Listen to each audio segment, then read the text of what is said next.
एक बार की बात है। गांव के कुछ मनचले एक लड़की को रोज परेशान किया करते थे। रोज रोज की छेड़खानी से तंग आकर एक दिन वो लड़की गांव की नदी में कूद जाती है। अरे ये क्या? ये लड़की तो अपनी जान देना चाहती है, मुझे इसे बचाना होगा। फिर हीरा भी उसके पीछे पीछे नदी में कूद जाता है और किसी तरह उस लड़की की जान बचा लेता है। ये सब घटना वहाँ पेड़ पर रह रही चुड़ैल देखती है।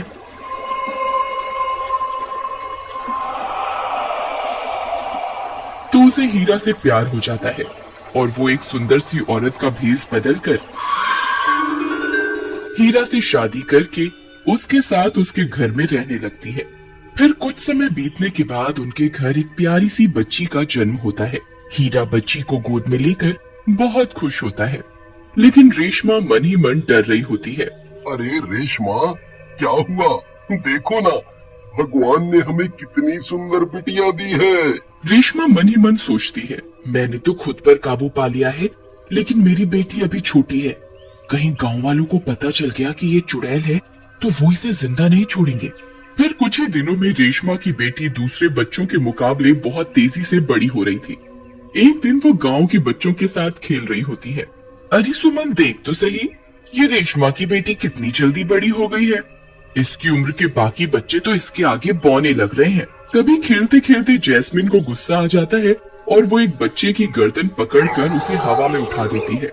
आई मम्मी, बचाओ बचाओ! आ, आ, मर गया रे! अरे अरे जैस्मिन, मुझे माफ कर दो, मैं आगे से चीटिंग नहीं करूँगा। तुम फिर से अपनी बारी ले लो। मम्मी मम्मी मम्मी मम्मी बचाओ! फिर उस बच्चे की आवाज सुनकर रेशमा भागती हुई जाती है और जैस्मिन से उस बच्चे को छुड़वाती है। अरे भागो रे! अरे मम्मी मम्मी,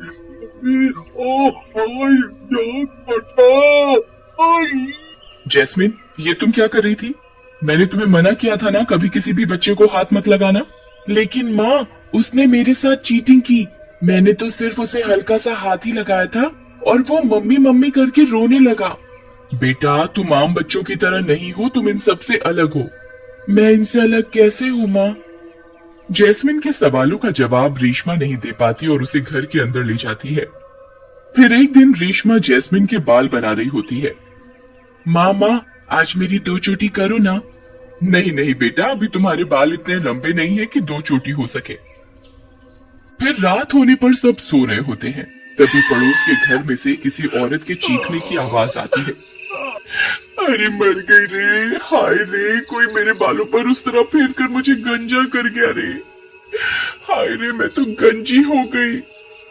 मोया कोई अंधेरे का फायदा उठाकर मेरे बाल ही ले गया। अरे रेशमा, ये कैसा शोर है भला? ये औरत इतना रो क्यों रही है? अजी आप सो जाइए, मैं देखती हूँ। फिर रेशमा उस औरत के पास जाती है। उस औरत को गंजा देखकर वो हैरान रह जाती है। अरे बहन, ये क्या हुआ? तुम्हारे बाल कहाँ गए? तुम्हारी ऐसी हालत कैसे हो गई? अरे क्या बताऊं बहन, कोई कमबख्त अंधेरे का फायदा उठाकर मेरे बाल ही काट कर ले गया। फिर रेशमा हैरान परेशान होकर वापस अपने घर आ जाती है और जैस्मिन के कमरे में झांक कर देखती है तो जैस्मिन सो रही होती है।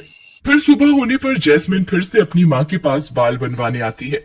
माँ, आज तो मैं आपसे 2 चोटी करवा कर ही रहूंगी। अरे बाबा, कल ही तो बताया था कि तुम्हारे बाल अभी इतने बड़े नहीं हुए कि 2 चोटी हो सके। फिर रेशमा जैस्मिन के बाल बनाने लगती है, लेकिन ये क्या, 1 चोटी बनाने के बाद भी जैस्मिन के बाल खुले रह जाते हैं।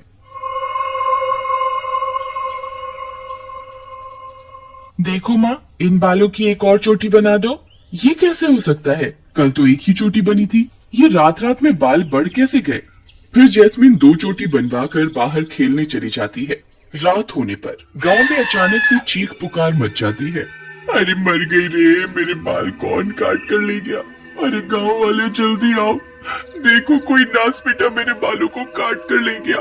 अजी जल्दी उठिए, ये देखिए कोई आपकी पत्नी को अंधेरे में गंजा करके चला गया और आप घोड़े बेचकर सोते रह गए। अरे मैं तो लुट गई, बर्बाद हो गई। अब मैं किसी को अपना मुंह कैसे दिखाऊंगी। फिर ये सब चीख पुकार सुनकर रेशमा और हीरा भी वहाँ पहुँच जाते हैं। अरे जग्गू भाई, ये तुम्हारी पत्नी के साथ क्या हुआ? इनके बाल कहाँ गए? पता नहीं भाई, मैं तो सो रहा था।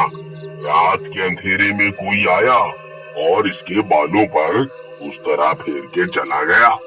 रेशमा भी सोच में पड़ जाती है कि आखिर कौन है जो गांव की औरतों को गंजा कर रहा है। फिर अगले दिन जब जैस्मिन अपने बाल बनवाने माँ के पास आती है तो उसकी आंखें फटी की फटी रह जाती हैं। जैस्मिन के बाल कई फीट बढ़ चुके होते हैं। अरे जैस्मिन, ये क्या, तुम्हारे बाल रातों रात इतने कैसे बढ़ गए? माँ, आप तो जानती ही हैं मुझे बड़े बालों का कितना शौक है। अब मैं बालों को खुला ही रखूंगी। फिर इतना बोलकर जैस्मिन बाहर बच्चों के साथ खेलने चली जाती है। उसके लंबे बाल देखकर उन गंजी औरतों की आंखें फटी की फटी रह जाती हैं और उनका शक यकीन में बदल जाता है। अरे दैया, जरा इसके बाल तो देखो, कल तक तो कितने छोटे थे, रात रात में कितने बढ़ गए। तभी रेशमा भागती हुई जाती है और जैस्मिन को वापस अपने साथ घर के अंदर ले जाती है। अरे रेशमा, ये जैस्मिन के बालों को क्या हुआ? एकदम से इतने लंबे कैसे हो गए? ये तो नामुमकिन है। आखिर ये सब चल क्या रहा है? अजी मैं आपको कुछ बताना चाहती हूँ। रेशमा हीरा को कुछ बताने वाली होती है कि तभी गांव के लोग उनके घर पर हमला कर देते हैं। मारो मारो, ये जैस्मिन जरूर एक चुड़ैल है। आज इस चुड़ैल को जिंदा नहीं छोड़ेंगे। अरे कमबख्त, मुझे गंजा करके खुद इतने बड़े बाल करके घूम रही है, तुझे शर्म नहीं आई? खोल दरवाजा, अब कहाँ छुप कर बैठी है, खोल। हाँ भाइयों, आज इस चुड़ैल को सबक सिखा कर ही रहेंगे। मारो मारो। अरे ओ गांव वालों, तुम्हारी इतनी हिम्मत, मेरी बेटी को चुड़ैल बुलाते हो? वहीं रुको, अभी एक एक को सबक सिखाता हूँ। फिर हीरा लाठी लेकर घर से बाहर जाने लगता है। तभी रेशमा उसे रोक लेती है। नहीं, रुक जाइए, आप बाहर मत जाइए, बाहर आपकी जान को खतरा है। अरे रेशमा, तुम डरो नहीं, मैं अभी इन गांव वालों को सबक सिखा कर आता हूँ। फिर इतना बोलकर हीरा बाहर निकल जाता है। उसके बाहर पहुंचते ही सभी गांव वाले उसे लाठी डंडों से मारने लगते हैं। मारो मारो, इसे जिंदा नहीं छोड़ना है। आज इसके पूरे परिवार को मार कर ही दम लेंगे।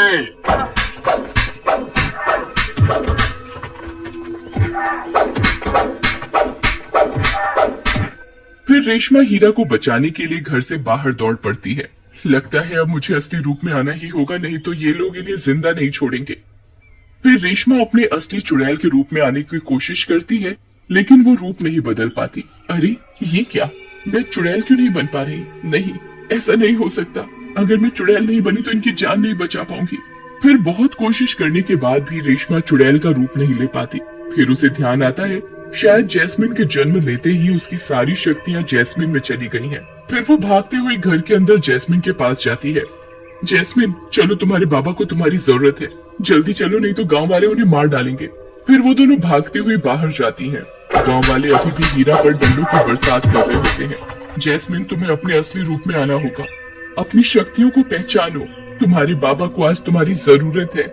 अपनी शक्तियों को पहचानो बेटा। तभी अपने बाबा की हालत देखकर जैस्मिन को गुस्सा आ जाता है और वो अपनी शक्तियों को पहचान जाती है और उसका आकार बढ़ने लगता है। ये सब देखकर गांव वालों की हालत खराब हो जाती है। अरे मार गए रे, ये जैस्मिन तो सच में चुड़ैल निकली। अरे अरे, अब क्या होगा? छोड़ मेरे बाबा को। अगर किसी ने उन्हें हाथ लगाने की कोशिश भी की तो उसका सर उसके धड़ से अलग कर दूंगी। फिर जैस्मिन का गुस्सा देखकर सब गांव वाले उसके आगे हाथ जोड़कर खड़े हो जाते हैं। जैस्मिन बेटा, शांत हो जाओ, अब मैं ठीक हूँ। फिर अपने बाबा को सही सलामत देखकर जैस्मिन का गुस्सा शांत हो जाता है और वो अपना आकार छोटा कर लेती है। फिर रेशमा सभी गांव वालों को यकीन दिलवाती है कि जैस्मिन से किसी को कोई खतरा नहीं होगा। वो अपनी शक्तियों का इस्तेमाल सिर्फ गांव की भलाई के लिए ही करेगी। फिर जैस्मिन अपनी शक्तियों से सब औरतों के बाल उन्हें वापस लौटा देती है और उस दिन के बाद जैस्मिन गांव के सभी बच्चों के साथ हंसी खुशी रहने लगती है।